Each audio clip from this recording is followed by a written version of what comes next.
Hello everyone, जय हिंद। आज एडिटोरिया का टेस्ट नंबर बीपीएससी के लिए 11 है।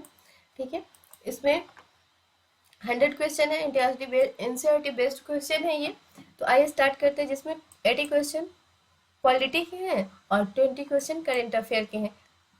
ठीक है, 11 मार्च से लेकर के 17 मार्च तक। आइए स्टार्ट करते हैं क्वेश्चन को हम लोग।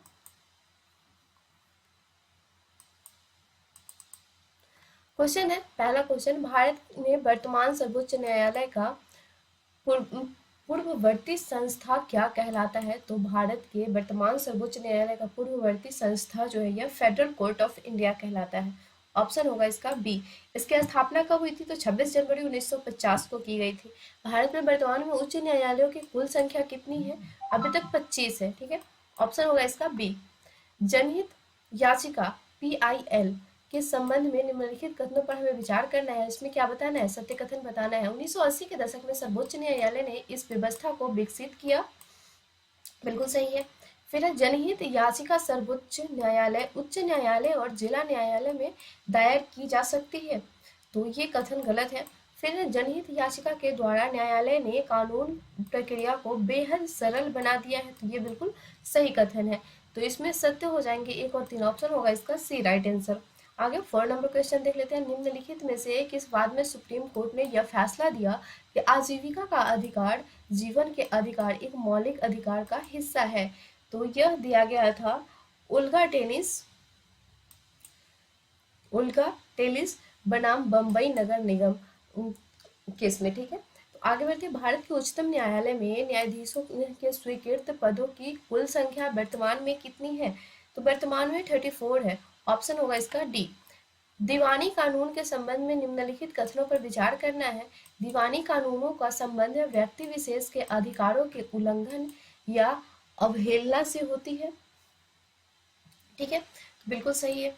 यदि कोई व्यक्ति दीवानी कानूनों के उल्लंघन का दोषी पाया जाता है तो उसे जेल भेजा जा सकता है।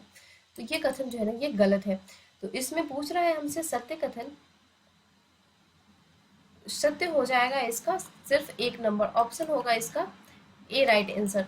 आगे है, भारत में मुस्लिम समुदाय के सामाजिक, आर्थिक और शैक्षणिक स्थिति का जायजा लेने के लिए निम्नलिखित में से किनकी अध्यक्षता में उच्च स्तरीय समिति का गठन वर्ष 2005 ईस्वी में किया गया था?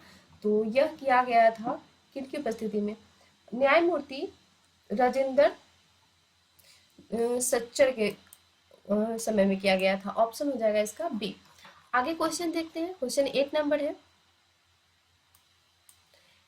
गेटोआइजेनस गेटोआइजेशन शब्द का अर्थ क्या है? तो इसका अर्थ हो जाएगा एक ऐसा इलाका या बस्ती जहां मुख्य रूप से एक ही समुदाय के लोग रहते हैं।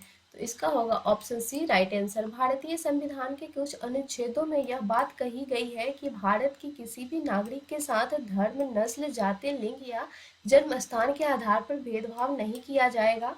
तो यह कहा गया है अनुच्छेद 15 में, 15 नंबर आर्टिकल में यह बताया गया है। धर्म, नस्ल, जाति, लिंग, जन्म स्थान के आधार पर भेदभाव नहीं किया जाएगा। भारतीय संविधान के अनुच्छेद 17 का संबंध किस चीज से है? तो इसका संबंध जो है ना यह हो जाएगा आपका अस्पृश्यता उन्मूलन से। अनुच्छेद 17 में अस्पृश्यता के बारे में बताया गया है। अनुसूचित जाति व अनुसूचित जनजाति यानी अत्याचार निवारण अधिनियम कब बनाया गया था? तो यह बनाया गया था 1989 ईस्वी में। ठीक है, आगे है, रिक्त स्थान की पूर्ति उपयुक्त विकल्प के आधार पर कीजिए। हाथ में मैला उठाने वाले कर्मियों के नियोजन का प्रतिषेध और उनका पुनर्वासन अधिनियम डैश से लागू हुआ? तो यह 6 दिसंबर 2013 से लागू हुआ। ऑप्शन होगा इसका डी राइट आंसर। आगे है 13 नंबर क्वेश्चन। निम्नलिखित कथनों पर हमें विचार करना है। इसमें बताना है असत्य कथन कौन सा है। अनुसूचित जनजाति एवं परंपरागत वनवासी वन अधिकार मान्यता अधिनियम वर्ष 1989 में पारित किया गया। ठीक है, इसमें क्या हमें बताना है? असत्य कथन बताना है। तो ये तो असत्य ही हो जाएगा क्योंकि ये 2006 में पारित किया गया था। ठीक है, ना कि 1989 में पारित किया गया था। इस अधिनियम के प्रस्तावना में कहा गया है कि यह कानून जमीन और संसाधनों पर वन्य समुदाय के अधिकारों को मान्यता न देने के कारण उनके साथ हुए ऐतिहासिक अन्याय को दूर करने के लिए पारित किया गया है। तो ये कथन बिल्कुल सत्य है। इसमें आंसर हो जाएगा आपका केवल 1 नंबर कथन असत्य है, ये कथन सही है।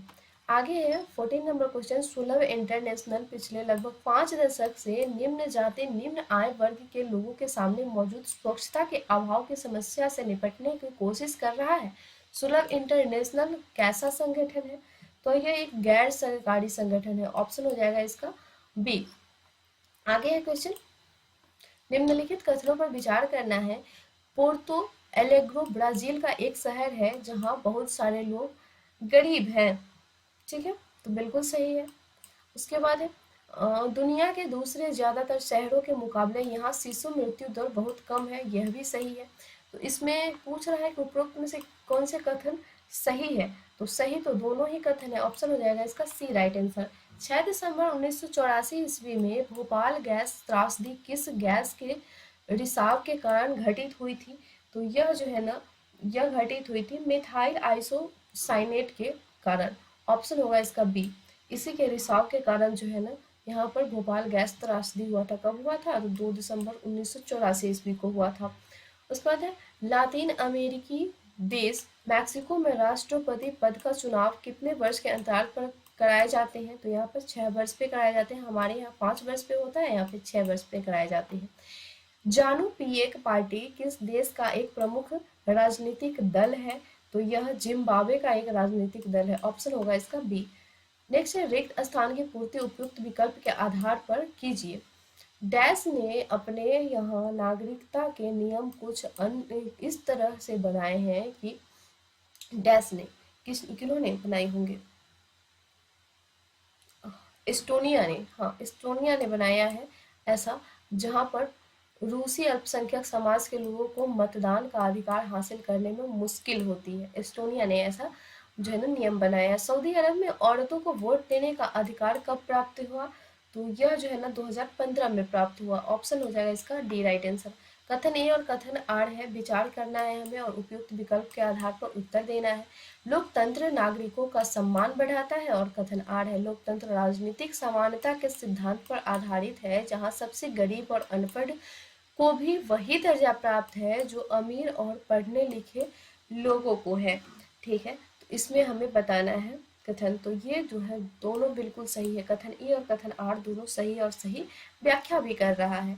ठीक है, लोकतांत्रिक शासन पद्धति दूसरे से बेहतर है क्योंकि यह शासन का अधिकार जवाबदेही वाला स्वरूप है।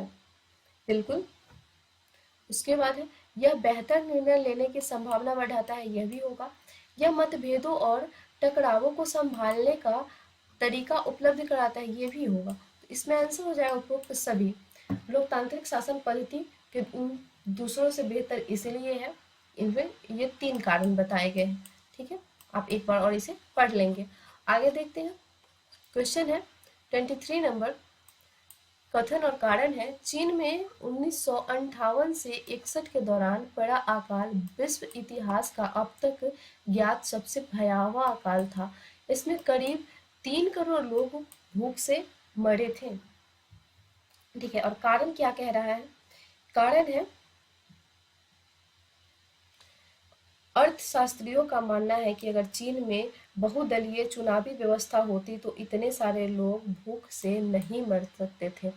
तो ये दोनों बिल्कुल ही सही है। कथन और कारण सही है और सही स्पष्टीकरण भी कर रहा है। ऑप्शन होगा इसका ए। दुनिया में एक नए लोकतांत्रिक देश के रूप में दक्षिण अफ्रीका का प्रादुर्भाव किस वर्ष हुआ था? तो यह 1994 में हुआ था। ऑप्शन होगा इसका सी। सूची 1 को सूची 2 से मिलाना है। राजनीतिक पार्टी है और इसके संस्थापक है। आइए देख लेते हैं। भारतीय जनसंघ। भारतीय जनसंघ के संस्थापक कौन है? तो इनके संस्थापक हो जाएंगे Shyama Prasad Mukherjee. Republican Party of India, इनके संस्थापक हो जाएंगे डॉक्टर भीमराव अंबेडकर और स्वतंत्र पार्टी के संस्थापक है के एम मुंशी। तो इसका आंसर होगा ऑप्शन बी 2, 3 एवं 1। आगे है स्वतंत्र भारत के प्रथम शिक्षा मंत्री कौन थे? तो प्रथम शिक्षा मंत्री जो थे ना वो अब्दुल कलाम आजाद थे, Abul Kalam Azad, option number A. Jharkhand party के संस्थापक कौन थे? झारखंड पार्टी के संस्थापक थे जयपाल सिंह, ऑप्शन सी।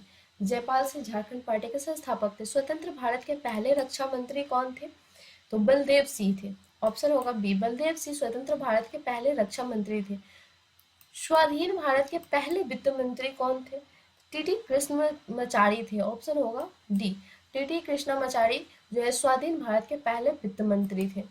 आगे है क्वेश्चन, भारतीय संविधान निर्मात्री सभा के संबंध में निम्नलिखित कथनों पर विचार करना है। प्रारूप कमेटी के अध्यक्ष पंडित जवाहरलाल नेहरू थे, तो ये तो गलत है। पंडित जवाहरलाल नेहरू नहीं थे प्रारूप समिति। इसके जो प्रारूप कमेटी के अध्यक्ष थे डॉक्टर बी.आर. अम्बेडकर, ना कि पंडित जवाहरलाल नेहरू। संविधान सभा में 3 वर्षों में कुल 114 दिनों की गंभीर चर्चा हुई, बिल्कुल सही है। उन चर्चाओं की हर बात को कॉन्स्टिट्यूएंट असेंबली डिबेट्स नाम से 12 मोटे मोटे खंडों में प्रकाशित किया गया है, ये भी सही है। तो उपरोक्त में से कौन से कथन असत्य है? कथन केवल एक ही असत्य है, ऑप्शन होगा इसका ए। आगे है XYZ संविधान से प्रेरणा लेकर समकालीन दुनिया के अधिकांश देश अपने संविधान की शुरुआत एक प्रस्तावना के साथ करते हैं। XYZ शब्द किस देश से के संविधान को इंगित करता है? तो यह इंगित करता है अमेरिका को, ऑप्शन होगा इसका बी। आगे है 32 नंबर क्वेश्चन, भारतीय इतिहास की प्रस्तावना में समाजवादी और पंथ निरपेक्ष शब्दों को किस संविधान संशोधन द्वारा जोड़ा गया है? तो यह जोड़ा गया 42वां संविधान संशोधन के द्वारा, ऑप्शन होगा इसका बी। संविधान का वह पहला कथन जिसमें कोई भी अपने संविधान के बुनियादी मूल्यों और अवधारणाओं को स्पष्ट ढंग से कहता है, क्या कहलाता है यह कहलाएगा प्रस्तावना, ऑप्शन होगा इसका सी। नेक्स्ट है, समान में संपदा सामूहिक रूप से पैदा होती है और समान में उनका बंटवारा समानता के साथ होना चाहिए। भारतीय संविधान की प्रस्तावना में प्रयुक्त कौन सी शब्दावली उक्त भाव को अभिव्यक्त करती है? तो यह जो है ना समाजवादी शब्दावली जो है ना यह अभिव्यक्त करती है। आगे है, लोकतंत्र बचाओ का नारा किसके द्वारा दिया गया था? तो यह दिया गया था जयप्रकाश नारायण के द्वारा, ऑप्शन डी होगा इसका राइट आंसर। आगे क्वेश्चन, राष्ट्रीय मतदाता दिवस किस तिथि को मनाया जाता है? यह 26 जनवरी को मनाया जाएगा, सॉरी 25 जनवरी को मनाया जाता है। 26 जनवरी को, 25 जनवरी को राष्ट्रीय मतदाता दिवस मनाया जाता है। SBEEP ने में एस इंगित क्या करता है? तो एस इंगित करता है सुव्यवस्थित, सिस्टमैटिक, ठीक है, सुव्यवस्थित, सिस्टमैटिक या एस इंगित करता है। आगे देख लेते हैं क्वेश्चन 38 नंबर क्वेश्चन है, चुनाव में लोगों की भागीदारी के संबंध में पश्चिमी देशों और भारत की स्थिति में संबंधित निम्नलिखित कथनों पर विचार कीजिए। उपरोक्त में से कौन से कथन सही है? भारत में अमीर और बड़े लोगों की तुलना में गरीब, निरक्षर और कमजोर लोग का कम संख्या में मतदान में भाग लेते हैं, ठीक है। और उसके बाद पश्चिम के लोकतंत्रों में स्थिति ठीक उसके उल्टे हैं। तो ये दोनों कथन यहाँ गलत है, कोई भी कथन इसमें सही नहीं है। तो ऑप्शन हो जाएगा इसका ना तो एक ना ही दो, ऑप्शन डी होगा इसका राइट आंसर। कथन और कारण है, भारत के प्रधानमंत्री का कार्यकाल तय नहीं होता और प्रधानमंत्री तब तक अपने पद पर रह सकता है जब तक वह पार्टी का गठबंधन का नेता है, ठीक है। तो ये दोनों सही है, दोनों सही है और ये दोनों एक दूसरे का सही व्याख्या भी कर रहा है। तो ऑप्शन होगा इसका ए। आगे है, मंत्रिपरिषद के कौन से समूह के मंत्री शीर्ष समूह के माने जाते हैं? तो यह ना माने जाएंगे कैबिनेट मंत्री, ऑप्शन बी होगा। मंत्रिपरिषद के कैबिनेट समूह के मंत्री शीर्ष समूह के मंत्री माने जाएंगे। भारत के रक्षा बलों का सुप्रीम कमांडर कौन होता है? तो राष्ट्रपति होता है, ऑप्शन होगा इसका ए। नेक्स्ट 42 नंबर क्वेश्चन, भारतीय संवैधानिक व्यवस्था के अनुसार राष्ट्रपति अपने अधिकारों का इस्तेमाल मंत्रिपरिषद की सलाह पर ही करता है। राष्ट्रपति मंत्रिपरिषद को अपनी सलाह पर पुनर्विचार करने के लिए कह सकता है, लेकिन अगर वही सलाह राष्ट्रपति को दोबारा मिलता है तब राष्ट्रपति उसे मानने के लिए बाध्य होगा। ठीक है, ऑप्शन होगा इसका बी राइट आंसर। आगे है निम्न कथनों पर विचार करना है हमें। दुनिया के सभी लोकतंत्रों में प्रधानमंत्री के अधिकार हाल के दशकों में इतने बढ़ गए हैं कि संसदीय लोकतंत्र को कभी कभी सरकार का प्रधानमंत्रीय रूप कहा जाने लगा है। भारत में गठबंधन के राजनीति के उभार से प्रधानमंत्री के अधिकार कुछ हद तक सीमित हुए हैं। गठबंधन सरकार का प्रधानमंत्री अपनी मर्जी से फैसले नहीं कर सकता। इसमें सही कथन हमें बताना है, तो एक और दो दोनों बिल्कुल सही है कथन। गठबंधन की सरकार होगी तो अकेले वो कर ही नहीं पाएंगी फैसला जब तक गठबंधन मंजूरी नहीं देगा। आगे देखते हैं क्वेश्चन। इंदिरा सहनी एवं अन्य बनाम भारत संघ का प्रसिद्ध मामला किस लिए प्रसिद्ध है? यह प्रसिद्ध है सामाजिक और शैक्षणिक दृष्टि से पिछड़े वर्गों के लिए आरक्षण पर निर्णय देने के लिए। ऑप्शन होगा इसका बी। भारत का मंत्रिपरिषद सामूहिक रूप से किसके प्रति उत्तरदायी होता है? तो यह लोकसभा के प्रति उत्तरदायी होता है। ऑप्शन होगा इसका ए। आगे है एमनेस्टी इंटरनेशनल क्या है? तो यह जो है ना एमनेस्टी इंटरनेशनल यह मानवाधिकारों को लेकर सजग एवं अंतरराष्ट्रीय संगठन है। ऑप्शन होगा इसका डी। मौलिक अधिकार किसे कहते हैं? आइए देखते हैं मौलिक अधिकार किसको कहेंगे। जीवन के लिए दुनियादारी के रूप में कहा, जीवन के लिए दुनियादारी के रूप में बुनियादी रूप में जो है ना आवश्यक वैसे सभी अधिकार जिसे संविधान विशेष दर्जा देता है उसे कहते हैं मौलिक अधिकार। 48 नंबर क्वेश्चन है। भारत में राष्ट्रीय मानवाधिकार आयोग का गठन कब किया गया? तो 1993 में राष्ट्रीय मानवाधिकार आयोग का गठन किया गया है। आगे देखते हैं क्वेश्चन 49 नंबर। भारत में संपत्ति के अधिकार की वर्तमान स्थिति क्या है? तो संपत्ति के अधिकार की वर्तमान स्थिति है एक संवैधानिक अधिकार है। ऑप्शन होगा इसका बी। आगे है क्वेश्चन सर्वोच्च न्यायालय या उच्च न्यायालय द्वारा सरकार को जारी किया गया औपचारिक लिखित आदेश क्या कहलाता है? यह रिट कहलाएगा। ऑप्शन होगा इसका बी। भारत का पड़ोसी देश श्रीलंका कब स्वतंत्र हुआ? तो यह 1948 में स्वतंत्र हुआ। ऑप्शन होगा इसका बी राइट आंसर। श्रीलंका के स्थापना दिवस 1948। आगे देखते हैं क्वेश्चन। यूरोपीय संघ का मुख्यालय ब्रुसेल्स में स्थित है। ब्रुसेल्स किस देश की राजधानी है? तो ब्रुसेल्स बेल्जियम की राजधानी है। ऑप्शन है इसका डी। सत्ता का क्षैतिज वितरण से क्या तात्पर्य है? शासन के विभिन्न अंग जैसा विधायी और कार्यपालिका के बीच सत्ता का बंटवारा। ऑप्शन होगा इसका ए। किस देश के लोगों ने गृह युद्ध की समाप्ति के पश्चात यह तय किया कि देश का राष्ट्रपति मैरोनाइट पंथ का कोई कैथोलिक ही होना चाहिए और सिर्फ सुन्नी मुस्लिम ही प्रधानमंत्री हो सकता है? ठीक है, ये जो है ना कहाँ के कौन से देश? तो ये लेबनान के हैं।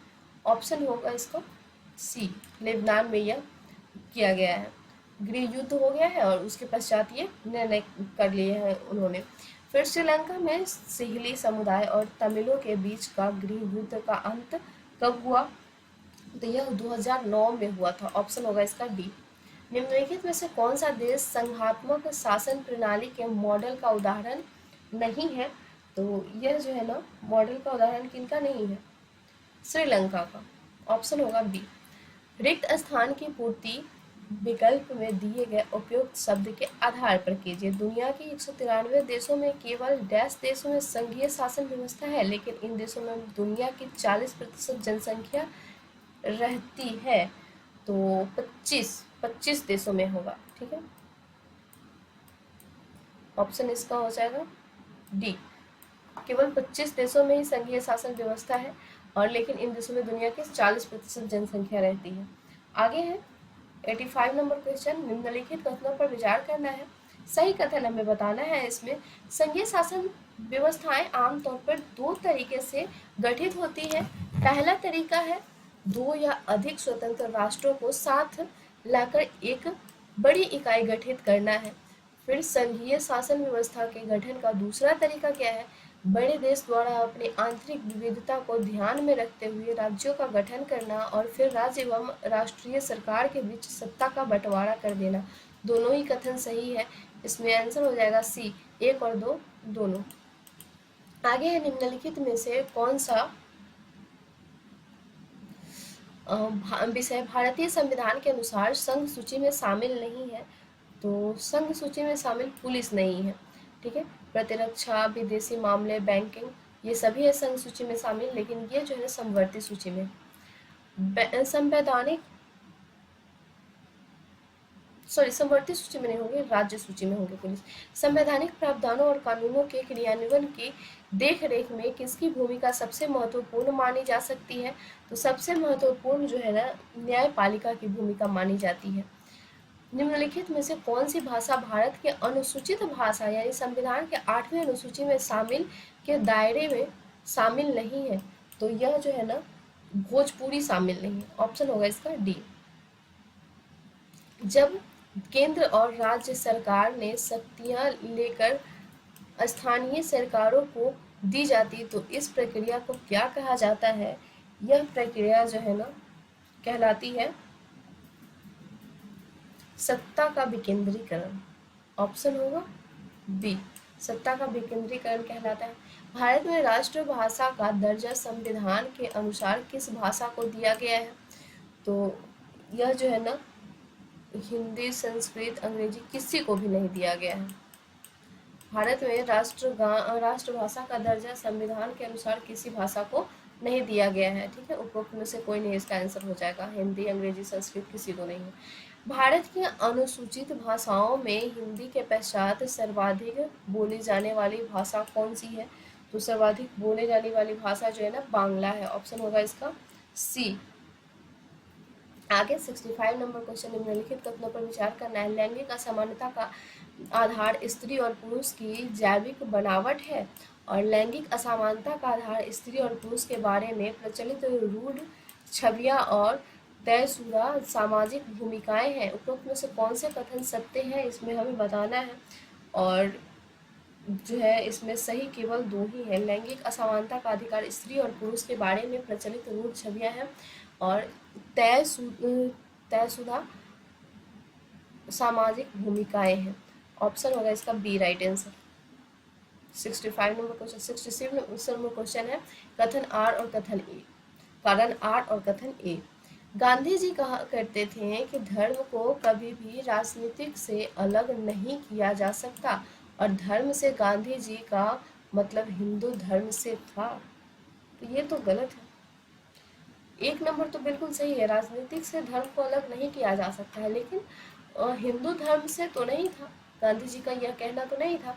तो ये सही है पर आर गलत है। ऑप्शन हो जाएगा इसका सी। आगे देखते हैं क्वेश्चन, निम्नलिखित में से किस आधार पर सामाजिक विभाजन भारतीय समाज के विशिष्ट विशेषता है? तो यह जो है ना जाति आधारित सामाजिक विभाजन है। ऑप्शन हो जाएगा इसका ए। रिक्त स्थानों की पूर्ति विकल्प में से दिए गए उपयुक्त शब्द के से चुनकर करें। वर्ण व्यवस्था अन्य जाति समूहों से भेदभाव और उन्हें अपने से अलग मानने की धारणा पर आधारित है। इसमें अत्यंत जातियों के साथ छुआछूत का व्यवहार किया जाता है, ठीक है। इनमें से अत्यंत जातियों के साथ छुआछूत का व्यवहार किया जाता था। अंत्यंज, ठीक है, अंत्यंज जातियों के साथ किया जाता। कथन ए कथन कारण आर है। भारत में उन जातियों के लोगों में नई चेतना पैदा हुई जिन्हें अभी तक छोटा और नीचा माना जाता था और कारण है सार्वभौमिक वयस्क मताधिकार और एक व्यक्ति एक वोट की व्यवस्था ने राजनीतिक दलों को विवश किया कि वे राजनीतिक समर्थन पाने और लोगों को वोट बंद करने के लिए सक्रिय हों, ठीक है। तो इसमें दोनों ही बिल्कुल सही है, कथन और कारण दोनों सही है और सही व्याख्या भी कर रहा है। वर्ष 2011 के जनगणना के अनुसार भारत की आबादी में अनुसूचित जातियों को और अनुसूचित जनजातियों का हिस्सा कितना फीसदी था? तो यह 25.2% था। ऑप्शन होगा इसका डी। भारत की किस राष्ट्रीय राजनीतिक पार्टी का चुनाव चिन्ह घड़ी है।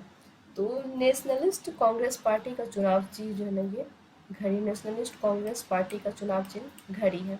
निम्नलिखित में से कौन बहुजन समाज पार्टी का संस्थापक है? तो बहुजन समाज पार्टी का संस्थापक जो है ना ये हो जाएंगे कौन से होंगे, कांसीराम होंगे। ऑप्शन होगा इसका बी। बिहार का सत्तारूढ़ राजनीतिक पार्टी जनता दल का गठन किस वर्ष हुआ था? तो यह 1999 में हुआ था। ऑप्शन होगा इसका सी, राइट आंसर। आगे है 74 नंबर क्वेश्चन। मोहम्मद यूनुस और उनके द्वारा स्थापित ग्रामीण बैंक को संयुक्त रूप से वर्ष 2006 का नोबेल शांति पुरस्कार दिया गया था। मोहम्मद यूनुस किस देश के प्रसिद्ध अर्थशास्त्री थे? तो यह ना किसके प्रसिद्ध अर्थशास्त्री थे? ये बांग्लादेश के प्रसिद्ध अर्थशास्त्री थे। ऑप्शन होगा इसका बी। एक आदेश के जरिए सभी राजनीतिक दलों के लिए संगठित चुनाव कराना और आयकर रिटर्न भरना अनिवार्य कर दिया गया है। ऐसा आदेश किसके द्वारा जारी किया गया है? तो यह जारी किया गया है भारत में के चुनाव आयोग के द्वारा। ऑप्शन होगा इसका भारत के चुनाव आयोग। ऑप्शन होगा इसका सी, राइट आंसर। आगे है किसी लोकतांत्रिक व्यवस्था के मूल्यांकन की कसौटी है। क्या है इसकी कसौटी? नियमित और निष्पक्ष चुनाव, बिल्कुल सही है। नागरिकों का सूचना पाने का अधिकार, यह भी सही है। प्रमुख नीतियों और नए कानूनों पर खुली सार्वजनिक चर्चा, यह भी है। तो इसमें ऑप्शन हो जाएगा डी। उपरोक्त सभी जो है ना लोकतांत्रिक व्यवस्था का मूल्यांकन की कसौटियां हैं। निम्नलिखित कथनों पर विचार करना है हमें। 1950 से 2000 के बीच विभिन्न देशों में आर्थिक विकास की दरों पर किए गए एक अध्ययन में पाया गया कि लोकतांत्रिक शासन प्रणाली वाले देशों में विकास दर 4.42% रहा है। और उसी अध्याय में यह पाया गया कि सभी तानाशाहियों वाले देश में आर्थिक विकास दर 3.95 रहा है। इसमें बताना है हमें सही कथन, और सही तो कोई भी नहीं होगा, ठीक है। तो ये बिल्कुल उल्टा दिया गया है। सभी जो है ना लोकतांत्रिक देशों का विकास दर 3.95 होगा, ठीक है। और सभी तानाशाही देशों का जो है यह हो जाएगा 4.42%, ठीक है, विकास दर। तो ये उल्टा दिया गया है। आगे है, हाँ, तो इसमें आंसर बताना है हमें, सही कथन बताना है। तो सही तो कोई भी नहीं है इसमें, तो ना तो एक ना ही दो। ऑप्शन हो जाएगा इसका डी, राइट आंसर। चुनाव रिक्त स्थान की पूर्ति विकल्प में दिए गए उपयुक्त शब्द को चुनकर लिखना है हमें। शिकायतों का बने रहना भी लोकतंत्र की डैश की गवाही देता है। तो यह जो है ना सफलता की गवाही देता है। ऑप्शन हो जाएगा इसका ए। शिकायतों का बने रहना भी लोकतंत्र की सफलता की गवाही देता है। सामाजिक अंतर विभाजन और टकरावों को संभालना निश्चित रूप में लोकतांत्रिक व्यवस्थाओं का एक बड़ा क्या है, ये गुण है, ठीक है। अब गुण नहीं होगा, गुण होगा। ऑप्शन होगा इसका बी। सामाजिक अंतर विभाजन और टकरावों को संभालना निश्चित रूप से लोकतांत्रिक व्यवस्थाओं का एक बड़ा गुण है। आगे है क्वेश्चन। किसी व्यक्ति द्वारा किसी अधिकारी को सौंपा गया एक दस्तावेज जिसमें उसके हस्ताक्षर होते हैं और इस बात का कथन होता है कि दस्तावेज में की गई घोषणा सत्य है, यह क्या कहलाएगा? तो यह कहलाएगा शपथ पत्र। ऑप्शन होगा इसका सी। आगे देखते हैं 81 नंबर क्वेश्चन। निम्नलिखित जोड़ियों पर विचार करना है हमें। संचालन और उद्देश्य, ठीक है, आइए देखते हैं। तो यह भारत सरकार के द्वारा चलाया गया जो है ना अभियान है, ऑपरेशन दोस्त। कब चलाया गया था? सूखे से प्रभावित नाइजीरिया नहीं, यह कब चलाया गया था? यह जो है ना तुर्की सीरिया भूकंप के बाद यह चलाया गया था भारत सरकार के द्वारा। कब? तो 6 फरवरी 2023 को चलाया गया था, ठीक है। उसके बाद है ऑपरेशन गंगा। रूसी आक्रमण के दौरान यूक्रेन से भारतीय नागरिकों को, मुख्य रूप से छात्रों को एयरलिफ्ट करना, ये बिल्कुल सही है। ऑपरेशन गंगा यूक्रेन से भारतीयों को निकालने के लिए चलाया गया था। ऑपरेशन इंद्रावती यह चलाया गया था हैती से भारतीय नागरिकों को निकालने के लिए, यह भी सही सुमेलित है। तो इसमें पूछ रहा है कि सही जोड़े में कौन से सुमेलित है, तो केवल दो कथन ही सुमेलित है। ऑप्शन होगा इसका बी। हाल ही में खोजा गया विशाल ज्वालामुखी नोटेक्स ज्वालामुखी किस ग्रह पर पाया गया था, तो यह मंगल ग्रह पर पाया गया था। ऑप्शन होगा इसका ए। आगे देखते हैं क्वेश्चन 83 नंबर क्वेश्चन क्या कहता है। हाल ही में निम्नलिखित में से किन्हें नए चुनाव आयुक्त के रूप में चुना गया है, तो ज्ञानेश कुमार और सुखवीर सिंह सिंधु को चुना गया है। ठीक है, ऑप्शन होगा इसका ए। हाल ही में समाचारों में उल्लेखित याओंडे घोषणा निम्नलिखित में से किस मुद्दे से संबंधित है, तो यह जो है ना मलेरिया उन्मूलन से संबंधित है। ऑप्शन होगा इसका सी।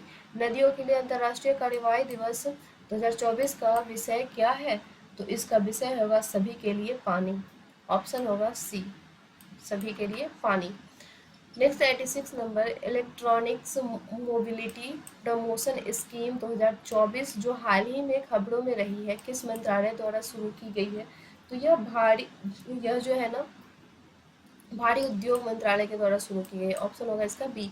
हाल ही में भारत इटली सैन्य सहयोग समूह की बैठक का 12वां संस्करण कहाँ आयोजित किया गया था, तो यह आयोजित किया गया था नई दिल्ली में। ऑप्शन ए होगा इसका राइट आंसर। आगे है ब्लू लाइन शब्द जो हाल ही में समाचारों में देखा गया निम्नलिखित में से किन दो देशों के बीच सीमा के रूप में कार्य करता है, तो यह जो है ना लेबनान और नाइजर के बीच लेबनान और इजराइल के बीच कार्य करता है। ठीक है, ऑप्शन होगा इसका बी।